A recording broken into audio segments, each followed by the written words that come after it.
Selamat datang kembali di pembahasan mendalam kita. Kali ini kita akan melihat satu momen penting banget ya dalam perjalanan seorang ekonom yang bisa dibilang mengubah cara kita mikir soal keputusan. Namanya Richard Thaler. Fokus kita hari ini di bab 5 bukunya, Misbehaving. Judulnya pas banget, California Dreaming. Coba lihat Anda bayangin, ini tahun 1977, suasananya di Stanford, California. Nah, tokoh kita ini Thaler, dia waktu itu akademisi muda ya, belum terlalu dikenal lah, tapi udah punya banyak ide yang agak, gimana ya, agak beda gitu, tentang gimana orang beneran bertindak, bukan kayak di teori ekonomi yang kaku itu. Sumber kita kali ini ya dari catatan dia sendiri, yang dia tuang di buku itu. Gimana nih kita melihat periode ini, apa sih yang dia cari sebenarnya di West Coast waktu itu? Agenda tersembunyi yang sifatnya sangat personal dan penting banget buat dia. Misinya itu ya ketemu langsung sama Daniel Kahneman dan Amos Tversky. Dua psikolog dari Israel itu loh yang karyanya soal bias kognitif, heuristik. Nah itu mulai nyambung banget sama apa yang Thaler amati sendiri soal perilaku aneh dalam ekonomi. Sampai saat itu kan hubungannya baru sebatas surat menyurat aja, singkat gitu. Dia ngerasa kayak nemu soulmate intelektual gitulah, tapi belum pernah ketemu langsung. Oh, oke. Jadi ada perasaan, wah akhirnya ada yang mikirnya sama kayak gue gitu ya. Kebayang sih pentingnya itu. Rasanya kayak di persimpangan jalan gitu ya, mungkin. Di satu sisi dia ngerasa ide-idenya ini potensinya gede banget, semacam firasat gitu. Tapi di sisi lain, ya itu tadi, dia kayak agak hilang arah juga. Belum ada peta yang jelas gitu, gimana cara ngembangin ide ini biar diakui di ekonomi yang waktu itu kan, kaku banget ya. Oke deh, mari kita coba gali lebih dalam ya, gimana beberapa bulan di California ini jadi semacam katalisator gitu, ngebentuk karirnya, dan ya bisa dibilang ikut nanam benih ekonomi perilaku. Siap ya kita bongkar? Siap. Jadi ceritanya tuh dimulai dari undangan yang sebenarnya cukup standar. Taylor diundang ke Stanford sama Sherwin Rosen. Sherwin Rosen ini ekonom tenaga kerja yang cukup terkenal. Mereka sebelumnya pernah kerja bareng buat riset yang lumayan kontroversial juga sih. Tentang nyoba ngitung nilai sebuah nyawa manusia. Dilihat dari data pasar kerja, gitu. Berapa sih kompensasi ekstra buat kerjaan yang berisiko? Jadi alasan resminya Taylor ke Stanford yaitu lanjutin riset ini selama musim panas 1977. Tapi kayak yang Anda bilang tadi ya, ada agenda lain yang lebih membara di kepalanya ya. Dia tahu kalau duo maut psikologi kognitif itu, Kahneman dan Tversky, atau KNT lah biar gampang nyebutnya, mereka bakal ada di Stanford selama setahun penuh. Ajaran 1977-1978. Wah, ini kesempatan langka banget kan? Gimana caranya biar dia bisa tinggal lebih lama dari sekedar musim panas? Kebayang sih ini pasti jadi pikiran utama dia waktu itu. Betul banget. Jadi ada semacam, ya keberuntungan juga sih di sini. Fakta bahwa KNT ada di Stanford pas banget waktu Rosen ngasih dia alasan buat kesana itu. Wah, itu kebetulan yang nguntungin banget. Dan Thaler ini nggak pasif nunggu aja. Dia tuh sampai pengennya, dia sampai terbang ke California pas libur musim semi. Jauh sebelum musim panasnya mulai. Tujuannya ada dua. Pertama, cari tempat tinggal buat musim panas. Kedua, dan ini yang lebih penting, cari cara, cari koneksi, cari alasan, biar dia bisa tetap di Stanford sampai musim gugur. Pas KNT benar-benar udah aktif di sana. Ini menunjukin dia proaktif dan nekat banget ya. Dan akhirnya pertemuan pertama yang ditunggu-tunggu itu kejadian juga. Menariknya bukan dia yang ngatur sendiri ya, tapi dibantu sama ekonom lain, Victor Fuchs. Victor Fuchs ini kenal sama Thaler dan Kenti juga. Gimana tuh pertemuan pertamanya? Langsung klik gitu secara intelektual? Justru detailnya agak samar-samar gitu, menurut Heller sendiri. Dia bilang, pas makan siang perkenalan itu, dia gugup banget. Padahal biasanya dia orangnya cukup pede. Saking gugupnya, atau mungkin ya kayak catatannya yang agak lucu itu, karena Vic Fuchs emang suka ngomong banyak gitu ya, jadi Thaler nggak inget banyak isi obrolannya. Tapi bukan detail obrolannya sih yang paling penting, Terus apa dong? lebih ke efek dari pertemuan itu. Thaler ngerasa pertemuan itu kayak ngasih dia semacam izin gitu. Lampu hijau lah. Dia sekarang udah dikenalin, udah bukan sekedar nama di surat. Jadi pintu buat ngobrol lebih lanjut sama Kahneman dan Tversky itu udah kebuka. Dia jadi nggak terlalu sungkan lagi buat nyamperin mereka. Nah, ini langkah pertama yang penting banget. Oh, oke, paham. Jadi setelah dapat izin nggak resmi itu, gimana Thaler manfaatinya? Apa dia langsung besyah gitu nyerbu KNT pakai ide-idenya? Nggak nyerbu juga sih, tapi dia jelas pinter manfaatin kesempatan. Dia mulai sering naik ke bukit gitu istilahnya, buat nemuin Danny Kahneman. Kahneman waktu itu kantornya di Center for Advanced Study in the Behavioral Sciences, CASBS. Itu tempat keren banget, lokasinya emang agak di atas bukit, misah dari kampus utama Stanford. Kalau kantornya Amos Tversky itu di Departemen Psikologi di kampus utama. Jadi ya mungkin secara logistik emang lebih sering ketemunya sama Kahneman di CASBS. Wah, momen-momen ketemu itu pasti berharga banget ya. Tyler bahkan nyebut di bukunya kalau dia kadang ngeliat Kahneman sama Tversky lagi kerja bareng di kantornya Kahneman. Lagi nyempurnain draft paper yang nantinya jadi salah satu pilar ekonomi perilaku itu kan, prospek teori. Teori ini kan kalau boleh nambahin dikit nih ya, intinya nantang banget ide ekonomi klasik soal pilihan rasional pas ada ketidakpastian. Nunjukin gimana cara kita ngelihat untung rugi itu nggak simetris. Bisa ngintip langsung proses lahirnya teori segede itu. Wah, luar biasa sih. Iya, jelas. Pengalaman itu nggak ternilai harganya. Tapi yang mungkin lebih ngebentuk buat Kyler itu bukan sekedar ngintip, tapi interaksi pribadinya, terutama sama Kahneman. Talan sering cerita soal sesi jalan-jalan santai mereka di bukit-bukit sekitar CISBS itu.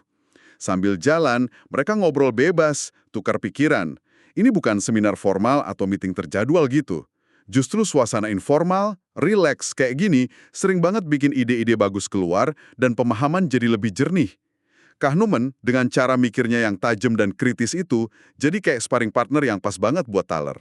Nah, ngomongin diskusi sambil jalan santai ini nyambung ke salah satu pencerahan terbesar Thaler di California ya, soal metodologi. Kedengarannya agak teknis nih, tapi kayaknya ini penting banget buat dia. Apa sih yang dia lihat dari Kahneman yang bikin cara pandangnya berubah? Dia ngeliat sesuatu yang pada waktu itu ya cukup radikal lah kalau dari kacamata ekonom. Kahneman dan Tversky ini kan psikolog ya. Mereka tuh nggak ragu pakai pertanyaan hipotetis sederhana. Buat gali intuisi orang, gimana sih orang bakal bertindak dalam skenario tertentu. Misalnya mereka nanya, bayangin Anda dikasih pilihan A sama B, pilih mana gitu. Sebentar. Bukannya itu biasa aja ya kedengarannya? Kok bisa dianggap radikal? Nah, ini dia.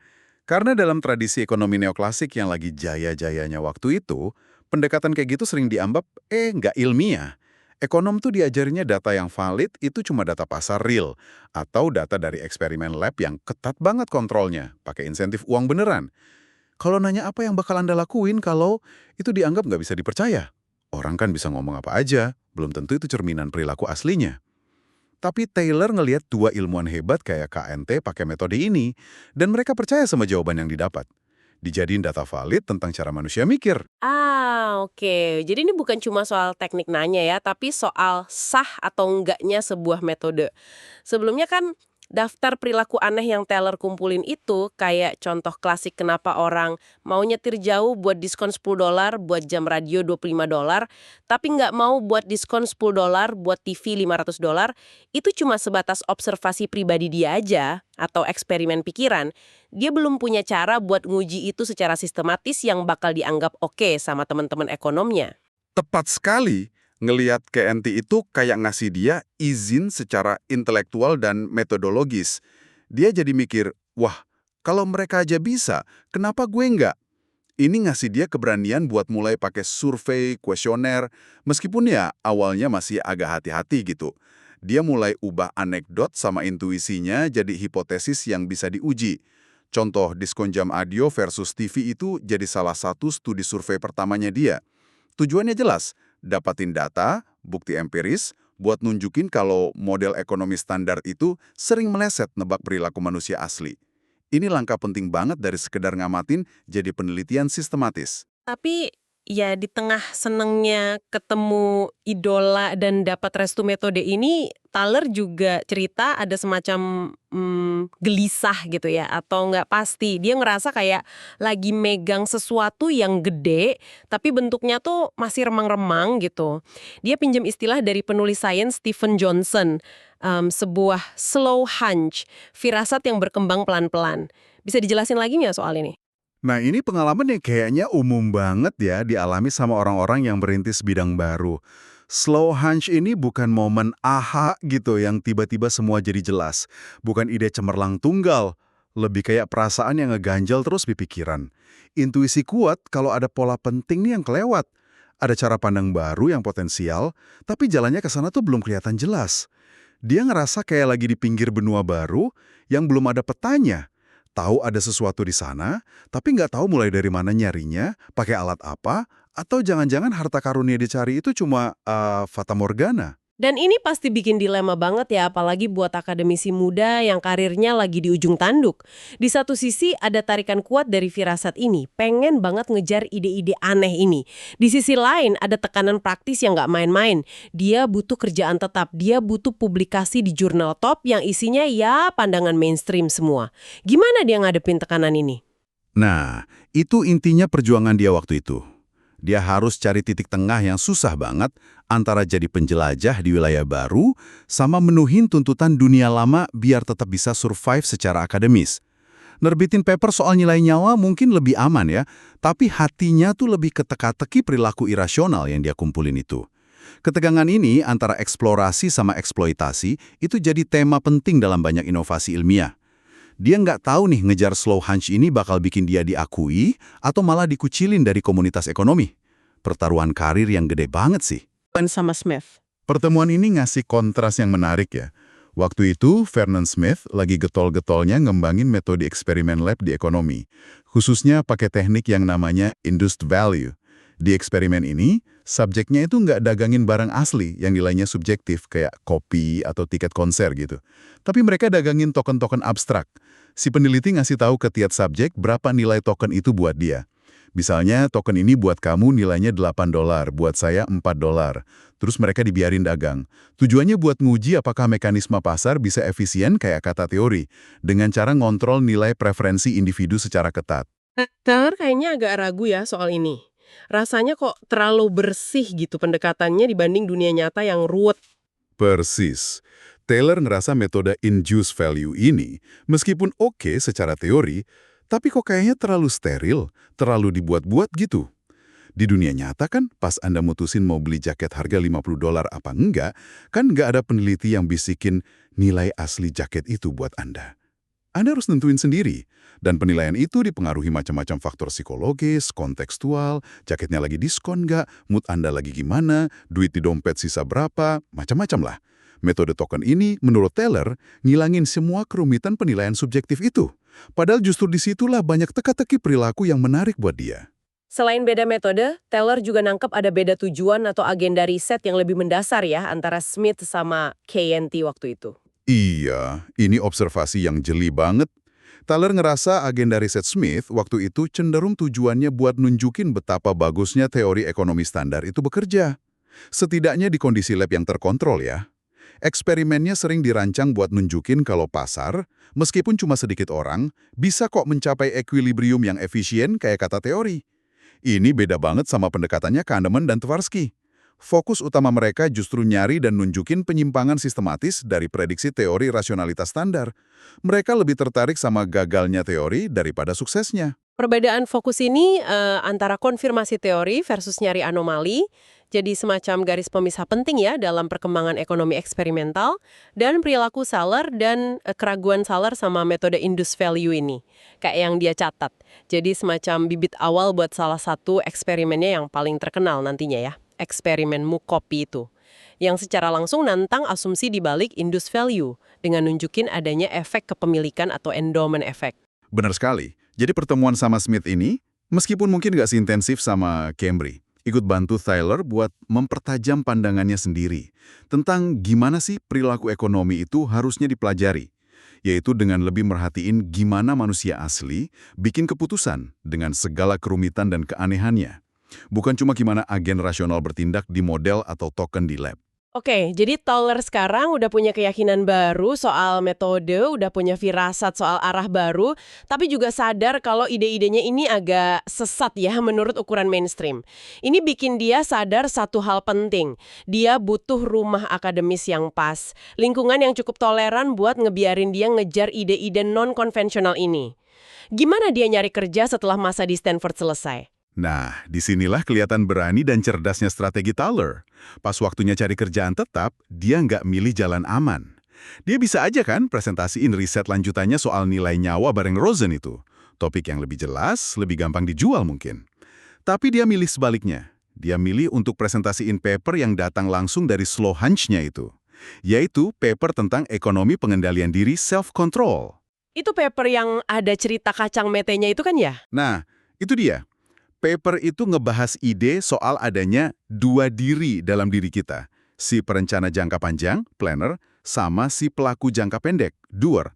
Dan gimana konflik antara keduanya itu ngejelasin masalah pengendalian diri. Dia pakai contoh nyata dari sebuah pesta makan malam. Dia sama temen-temennya ngabisin semangkuk gede kacang mete sebelum makanan utama keluar. Terus mereka minta mangkoknya diangkut aja. Dan mereka ngerasa lebih baik setelah itu. Meskipun itu artinya ngebatasin pilihan mereka sendiri. Ini contoh klasik dari apa yang dia sebut biaya pengendalian diri dan preferensi buat komitmen. Presentasiin ide kayak gini yang kedengarannya lebih kayak psikologi atau filsafat ya daripada ekonomi murni waktu itu. Di seminar cari kerja Departemen Ekonomi pasti risikonya gede banget. Apa perhitungan di balik strategi ini? Perhitungannya cerdik banget. Thaler mikir gini, Departemen Ekonomi manapun yang mau nawarin dia kerja, setelah dengar presentasi yang dianggap aneh soal kacang mete dan konflik batin ini, pastilah departemen itu punya tingkat keterbukaan pikiran dan toleransi intelektual yang lumayan tinggi. Universitas kayak gitu, kemungkinan besar bakal ngasih dia ruang buat ngembangin ide-ide sesat lainnya nanti. Dia sengaja pakai presentasinya itu kayak tes lakmus gitu, buat ngukur budaya akademis calon kampusnya. Filter yang berani banget. Dan gimana hasilnya? Strateginya sukses besar. Dia dapat tawaran dari dua universitas riset top, Cornell University di Ithaca, New York, sama Duke University di North Carolina. Keduanya dikenal punya departemen ekonomi yang kuat, tapi juga relatif terbuka sama pendekatan baru. Setelah mikir-mikir, dia milih Cornell. Ini artinya pindah sekitar 90 mil ke timur dari Rochester, tempat dia ngajar sebelumnya. Dia ngerasa Cornell bakal jadi rumah yang lebih pas buat perkembangan ekonomi perilaku yang masih baru lahir ini. Dia siap mulai babak baru. Jadi kalau kita simpulkan nih ya, periode beberapa bulan di California tahun 1977 itu benar-benar jadi titik balik yang fundamental ya buat Richard Thaler. Ini bukan cuma soal ketemu idola aja, tapi serangkaian pengalaman yang nyambung satu sama lain yang ngebentuk arah masa depannya. Tepat. Pertama ya itu tadi, pertemuan dan ngobrol mendalam sama Kahneman dan Tversky itu ngasih dia validasi intelektual dan metodologis yang dia butuhin banget. Dia dapat izin buat percaya sama observasinya sendiri dan pakai metode yang tadinya dianggap tabu di ekonomi. Kedua, ketemu sama pendekatan beda kayak yang dilakuin Vernon Smith itu bantu dia mempertajam visinya sendiri. Tentang pertanyaan kayak apa dan metode gimana yang pengen dia kejar. Fokus ke perilaku asli, bukan cuma abstraksi. Ketiga, pengalaman Slow Hunch itu meskipun bikin bingung, tapi nanemin keyakinan kalau dia ada di jalur yang benar, meskipun belum jelas. Dan terakhir, kesadaran soal pentingnya lingkungan akademis yang suportif itu. Itu yang dorong dia buat ambil strategi berani pas cari kerja, yang akhirnya bawa dia ke Cornell, tempat di mana ekonomi perilaku kemudian benar-benar mulai mekar. Ini contoh klasik ya, gimana kemajuan ilmiah itu sering terjadi di persimpangan antar disiplin ilmu. Didorong sama keberanian individu buat nanyain asumsi dasar, dan difasilitasi sama pertemuan yang pas di waktu yang pas, plus lingkungan yang bikin ide-ide baru bisa napas dan tumbuh. Keberanian Thaler buat ngejar firasat yang berkembang perlahan itu, meskipun penuh ketidakpastian dan risiko karir, akhirnya ngebuka jalan buat revolusi di ilmu ekonomi. Wah, kisah California Dreaming-nya Thaler ini jadi ninggalin pertanyaan menarik ya buat kita semua, buat Anda para pendengar. Seberapa sering sih momen-momen pertemuan, obrolan gak terduga, atau periode transisi singkat dalam hidup kita ternyata punya dampak yang jauh lebih gede dari yang kita sadari saat itu. Yang bisa ngubah arah pikiran kita, atau bahkan jalan hidup kita. Dan yang mungkin lebih susah lagi nih ya, gimana kita nyiimbangin antara tarikan buat ngejar firasat atau ide gede yang mungkin masih belum jelas bentuknya, dengan tuntutan praktis sehari-hari yang nuntut hasil nyata dan kepastian. Pertanyaan refleksi yang bagus banget itu. Mungkin nggak ada jawaban gampang ya, tapi kisah Thaler ini ngingetin kita soal potensi transformatif dari rasa ingin tahu, keberanian buat keluar dari jalur aman, dan pentingnya nyari serta ngebina hubungan sama orang-orang yang ngasih inspirasi dan nantang kita. Kadang-kadang, langkah kecil ke wilayah asing bisa ngebuka dunia baru. Sampai jumpa di pembahasan mendalam kita berikutnya.